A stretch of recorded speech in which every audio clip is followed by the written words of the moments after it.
Krishna Productions presents a narration of the book Teachings of Lord Kapila, son of Devahuti. It was written by His Divine Grace A.C. Bhaktivedanta Swami Prabhupada, the founder Acharya of the International Society for Krishna Consciousness. In this context, the word Acharya means a person who is perfected in God consciousness and who teaches others, both by precept and example, how to perfect themselves. The book was published by the Bhaktivedanta Book Trust of Los Angeles, California in 1977, and all rights are reserved by it.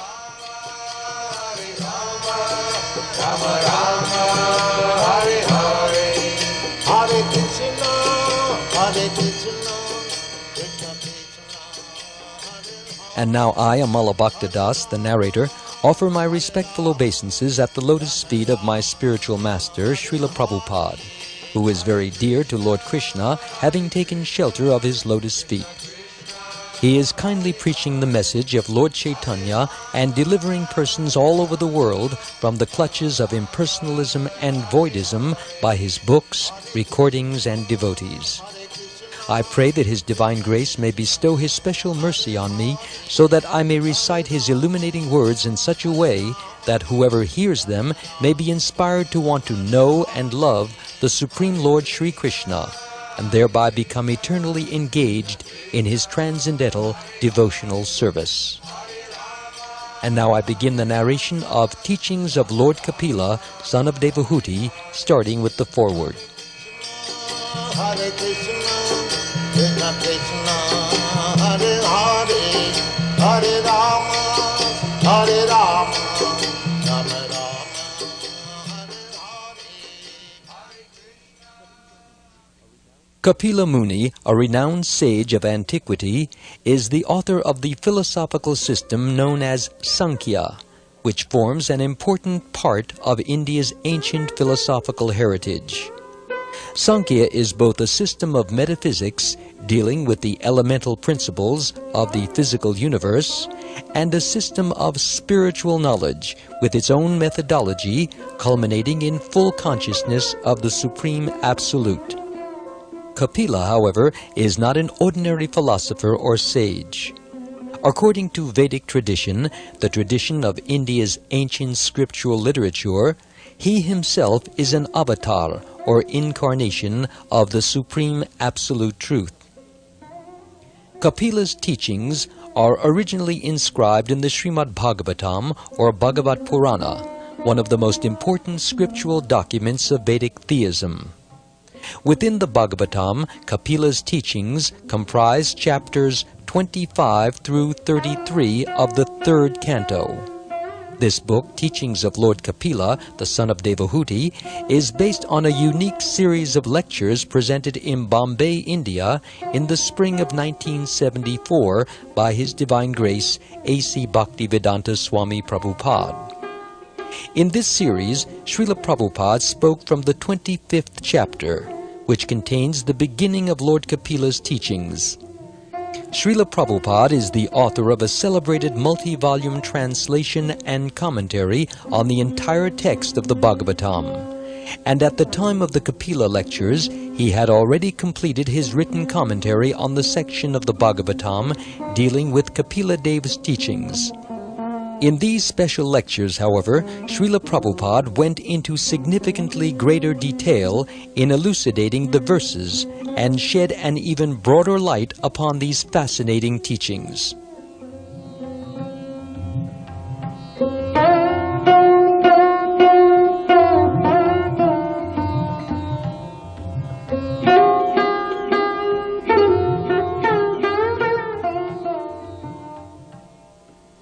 The text begins with the words of Shonaka, the foremost of the sages of Naimisharanya, the vastly learned sages to whom Srimad Bhagavatam was originally spoken some thousands of years ago. The sages have already heard about Lord Kapila Dev from Sutta Goswami, an exalted spiritual master, and it is clear from Shonaka's words that they accept Kapila Muni as being an incarnation of the Lord himself, and as therefore being the highest authority on yoga and transcendental knowledge. In recounting the history of Lord Kapila, Sutta Goswami, in accordance with Vedic principles for presenting spiritual knowledge, refers to discourse by great spiritual masters who have previously discussed the same subject. In this case, Sutta Goswami refers to a discussion between Vidura and the great sage Maitreya, who was a friend of Vyasadeva, the original compiler of the Vedic literature. As Sutta Goswami has already described, Lord Kapila appeared in this world as the son of Kardama Muni, a master of mystic yoga, and his wife Devahuti. Both Kardama Muni and Devahuti were aware of the divinity of their son. Indeed, even before Kapila's birth, Lord Brahma himself, the chief created person in this universe, had appeared before Devahuti and revealed to her that her son was to be an incarnation of the Supreme Lord, and that this incarnation would enlighten her with spiritual knowledge. According to the Vedic social system, a man with a grown-up son may accept the order of sannyas, thus renouncing all connections with his family and worldly life, and entrust his wife to the care of his son. Kardama Muni, of course, knew that his son was an incarnation of the Supreme Lord. Yet to honor this Vedic system and emphasize its importance, he too eventually accepted sannyas, entrusting his wife, Devahuti, to the care of his divine son, Kapila Dev.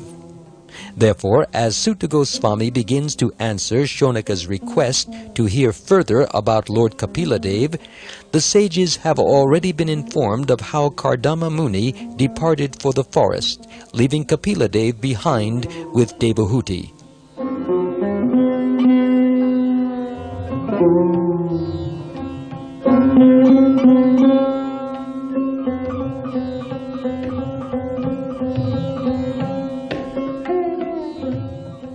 After Kardama Muni's departure, Devahuti, remembering the prophetic words of Lord Brahma, approaches her divine son and humbly expresses her desire for spiritual enlightenment.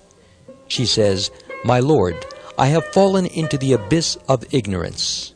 Your lordship is my only means of getting out of this darkest region of ignorance, because you are my transcendental I, which, by your mercy only, I have attained after many, many births. Now be pleased, my Lord, to dispel my great delusion. You are the axe which can cut the tree of material existence. I therefore offer my obeisances to you, who are the greatest of all transcendentalists, and I inquire from you as to the relationship between man and woman, and between spirit and matter." This is from the Srimad Bhagavatam, Canto 3, Chapter 25, verses 7 through 11. Pleased by his mother's pure desire for spiritual enlightenment, and feeling great compassion for her, Kapila begins to speak on the Sankhya philosophy.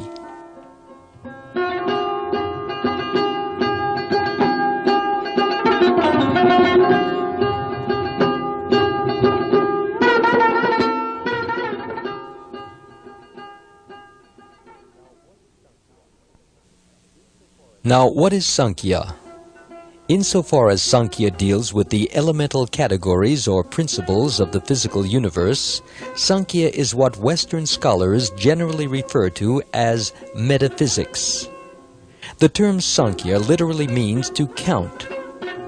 This name is used because Sankhya philosophy enumerates principles of cosmic evolution by rational analysis. The etymological meaning of the word Sankhya is that which explains very lucidly by analysis of material elements.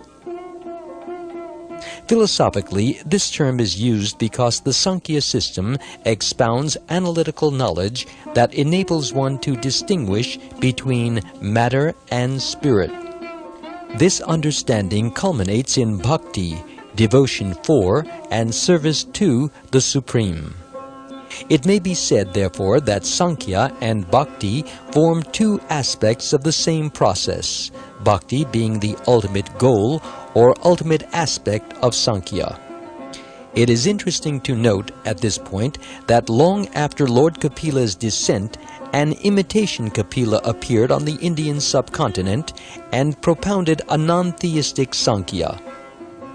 That which is generally studied as Sankhya in the contemporary academic context is actually this later non-theistic, materialistic Sankhya. The Sankhya philosophy propounded by the original Kapila is practically unknown in the West. Teachings of Lord Kapila, the son of Devahuti, along with Srila Prabhupada's complete commentary on Kapila's Sankhya in his edition of Srimad Bhagavatam, is probably the first major exposition in the English language on the original theistic Sankhya. It should therefore be of considerable interest to scholars in this field.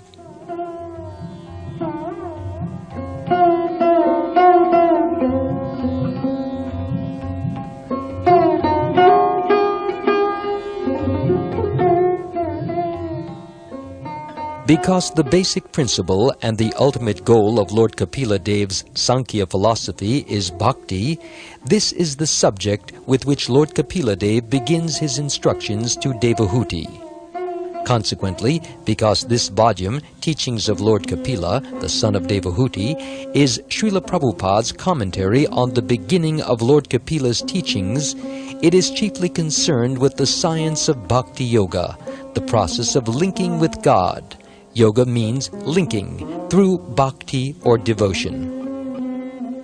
As the actual history begins, Devahuti approaches her son Kapila and with deep humility expresses her sincere desire for spiritual enlightenment.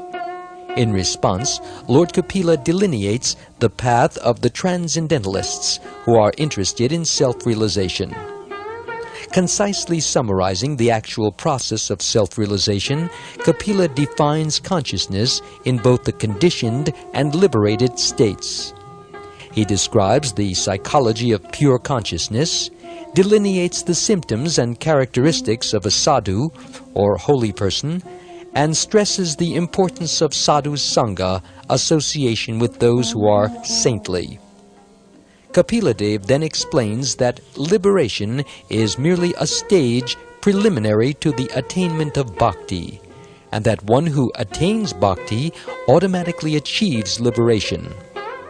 One who engages in bhakti, devotional yoga, automatically transcends material desires and ultimately crosses beyond birth and death.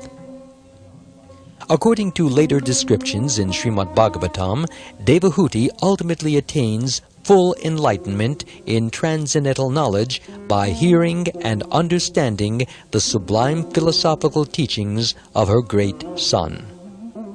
This is signed by the publishers.